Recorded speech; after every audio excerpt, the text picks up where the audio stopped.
to the next one. So no surprise to anybody that the memorandum of understanding didn't even last for what 2 3 weeks. It never even started because Israel has been attacking and killing Lebanese women and children.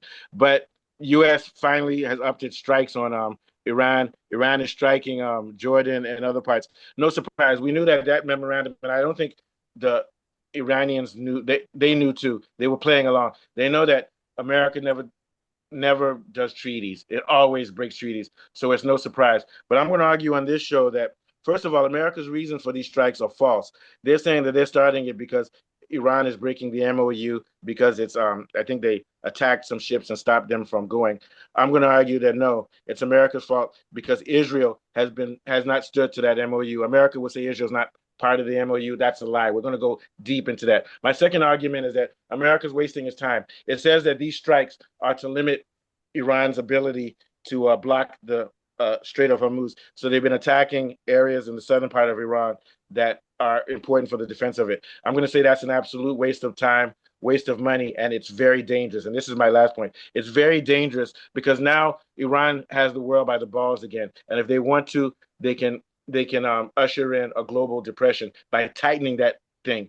And what's going to happen is if they tighten that Strait of Hormuz again, within a week or within a couple of weeks, it's going to be too late to save the world economy, to save American economy, and people are going to revolt against Trump. Trump's playing with fire. He started this MOU because he knew that the oil supply all over the world was getting low and was going to cause what you call a depression. That's why he even signed it. He even admitted it. But I think what he did was he signed it, but he's still flirting. He's trying to flirt with trying desperately to control the Strait of Hormuz, and he thinks that by bombing a few sites in southern Israel, southern Iran, that's going to stop Iran from being able to hold on to that. During our show, we're going to show you how it's impossible. It's absolutely impossible, even if you bomb Iran with nuclear weapons, to stop them from blocking the Strait of Hormuz. So now Trump has a question to ask. You've bombed Iran 2 days. Iran has bombed Jordan, has bombed, I think, Qatar and other areas. This is going to get dangerous because what will happen is no matter how much you bomb Iran, Iran will still stand. But Iran, they proved it during the last war. They can take out those areas. They can take out their infrastructure so that those areas are totally collapsed and their governments will collapse. And they can absolutely wipe out what little is remaining of American military architecture that they didn't destroy before. So what I'm saying is that Iran controls the escalation in this thing. And Trump, his narcissism and the American narcissism, without admitting that they can't control the situation anymore, they're going to give the control to Iran, and Iran will suffer. The world will suffer, but Western economies will collapse if Trump doesn't back down and do what they agreed to do. What they agreed to do was stop attacking each other and stop attacking each other's allies. So the whole problem here, and you can guess what it is. What's the cause of this whole problem? Afalabi. The hint is stop attacking each other's allies. What is the reason Iran is blocking the Strait of Hormuz and not honoring the MOU because the MOU is already broken? Which country can we blame for breaking this MOU, Afalabi? It's not America. Which country can we blame? Israel. Israel, because they continue fucking bombing Lebanon. They're fucking bombing Lebanon, killing women and children. And they say, oh, we're not part of the memorandum. That's why Iran is blocking that area, because you signed a memorandum, but you're still killing people in Lebanon. Everybody knows that's part of the MOU. So Iran now blocks the waters, and then the U.S. attacks Iran, saying that Iran is blocking and breaking it. No, the U.S. and Israel are breaking it. What are your thoughts, Afalabi? Yeah, you're absolutely right. And if I look at the way this thing is, the asymmetric strategy has not affected anything. Sorry, the asymmetric strategy has been very, very formidable here. And I don't know why US would do this kind of thing. It's the same thing that will happen. The noose that is tightened around the Strait of Hormuz is even going to be tighter. And like you rightly mentioned in your conversation from your research, it's going to affect global economy. I mean, 20% of world oil passes through the Strait of Hormuz. If you continue to target from the air bases in Iran, they are going to spread their radius around the Gulf states, and they'll continue their multi-layered sporadic attacks, which is more effective. The asymmetric strategy is working. There's no need to change it. America is just going to continue to bleed world economy with this their approach, basically. So I don't see why they have done this. And you mentioned it in our last show that they were going to tear the MOU, tear it open. And I knew they were going to do this because of Israel. Yeah. So let's look at how Iran works.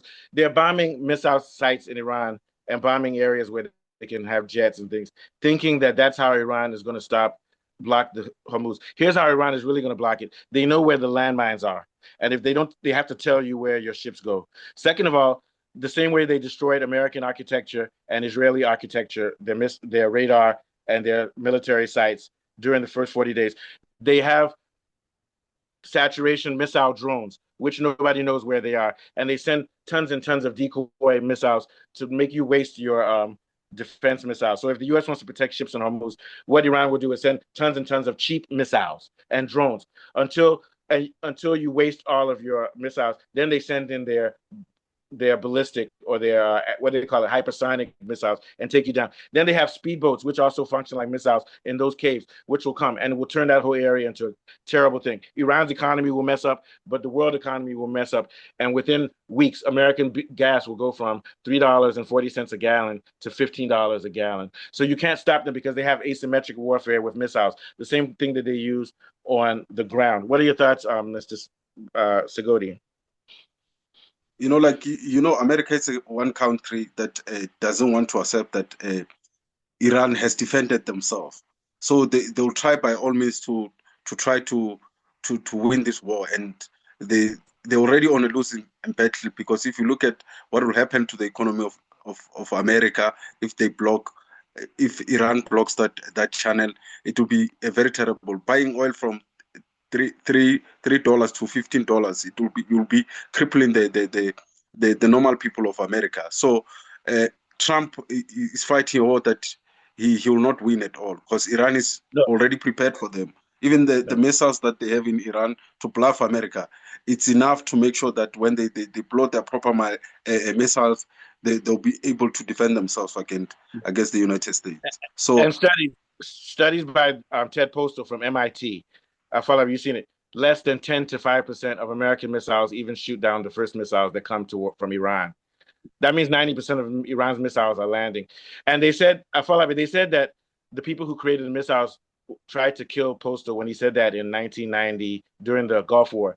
He said that the missiles don't work. They tried to kill him because people will stop buying their missiles if he tells the truth about the percentage. You see what I'm saying? Afalabi? So the scientist says that America's anti-missiles are only 10% correct. They tried to kill him because if that information comes out, other countries will stop buying the missiles because they know the missiles are useless. So what I'm saying is I'm serious, I'm not making it up. Go check it. Israel's Iron Dome is useless. Israel bought this Iron Dome from America for $500 million, but the Americans know that it doesn't work. So once again, America makes profit from war. It doesn't make precise missiles the way that Russia and China does, because the people who make them want to make money. So let's go back to this memorandum of understanding. The U.S. and Iran agree that all of this will come to an end. We won't block Hormuz. We won't fight. If amongst a lot of things, first of all, you give Iran its money back, reparations, take sanctions off of them. Then also, your allies can't attack my allies.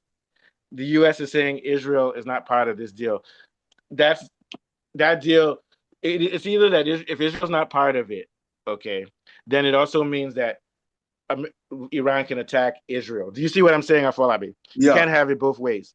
True. Iran is not attacking Israel because they agreed in that memorandum, but now Israel is attacking Iran's allies. So America has to decide, is Israel a member of that treaty or not? If they're not, then Iran can go and attack them and it won't be an attack on their MOU. You see what I'm saying, Afolabi? True. It's the logic. If Israel is not part of that signee, then that means that Iran can attack Israel. You see what I'm saying? So they have to have it both ways. Then they'll say that even though Israel didn't sign, Iran agreed not to attack the allies. They're playing with words. We know that Lebanon and Israel are allies of the prospective armies. Israel is an ally of the U.S., Lebanon. So Israel has been openly, and everybody knows it, because I finally remember how Trump was getting angry when Netanyahu kept attacking Lebanon. I'm with you. Yeah. Yeah. If if Lebanon wasn't an ally, then why was Trump angry at Israel? Do you That's see what true. I'm saying? That's absolutely So true. now they're changing the tone. True. They're saying that, oh, Israel's not part of it. But no, we all know that de facto, contract or no contract, as an honorable agreement, Israel's not supposed to be attacking Lebanon. So it's bullshit. But once again, the person who will lose out from this escalation is going to be Trump. It's going to be America because this war is existential for Iran. Iran doesn't care if their economy collapses because if they lose this war, then not only will their economy collapse, they'll belong to the U.S. and the U.S. will wipe them off the face of the earth and settle them the way they did to Palestine and to Lebanon. But what I'll ask you this question, Segodi: if America loses this war, what does it have to lose other than pride?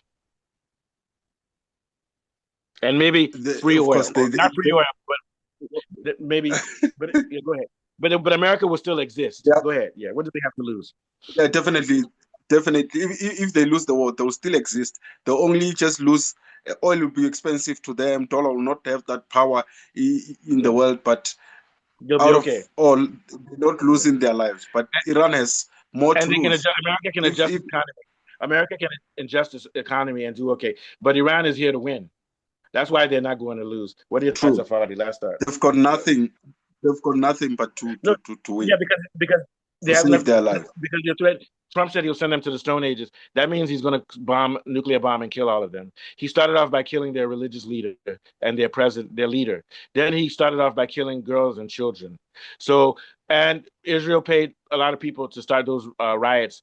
They're killing Iranian policemen. So Iran's back is against the wall. So they're going to go all the way with this war. America's not going to go because Americans, once gas goes to $10 or $15 per gallon, Americans going to be like, why are we there?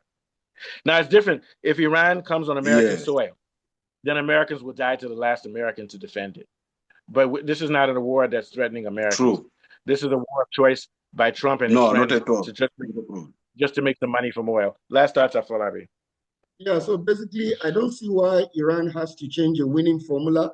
The West might think they are not winning, but in my own opinion, the plan was to decimate Iran and effect regime change. That has not happened. So what I feel is that Iran is winning this. Their strategy has always been uh, asymmetric, highly decentralized, multi-layered system of attacking Gulf states, expanding their radius and their knots around the Strait of Hormuz. That is working big time. And if America has come back to attack them, there's no point in them changing their formula. I think they'll continue more of the same and continue to buy time. And as the global economy continues to bleed, I think it's America at the end of the day that will have egg on their face. I don't see Yeah, why Iran should bat an eyelid here. Should just continue more of the same, yeah, asymmetric because it's working. yeah. And meanwhile, China's economic growth has slowed down. It's slowed down, but it's still growing. It's still growing at twice the speed of America's economy. America's going to go into recession. So what they're doing is China is getting close to becoming energy independent within 15 years. Russia's economy is growing. The West economies are beginning to shrink. So let them continue this war. Let them continue. It's, And it's I only feel the West that's going to the lose. moment China becomes energy independent, that's the end of the dollar, really. But that's the end of the dollar, and they know it. And instead of them to figure out a reasonable strategy, they're trying to do wars in Ukraine. They're doing wars in Iran. They're attacking Venezuela. They're threatening countries all over the world. They're even threatening China that they'll go to war with China to help liberate the people of Taiwan. They said that they care about the Taiwanese. Oh, these guys are stupid. So go ahead and help. All right, last time, Segodi, then we're out. Yeah. No, absolutely. Like America is looking for all excuses to come and attack Iran and other countries. Like, and then now they see that their dollar is no more relevant. It's about time their money goes out. We are I tired of think so. America. Hallelujah. And we all Yeah, know, Segodi, we all know that America is sponsoring the xenophobic riots in South Africa to keep the country unstable. We know that. All right, take us out. definitely, definitely.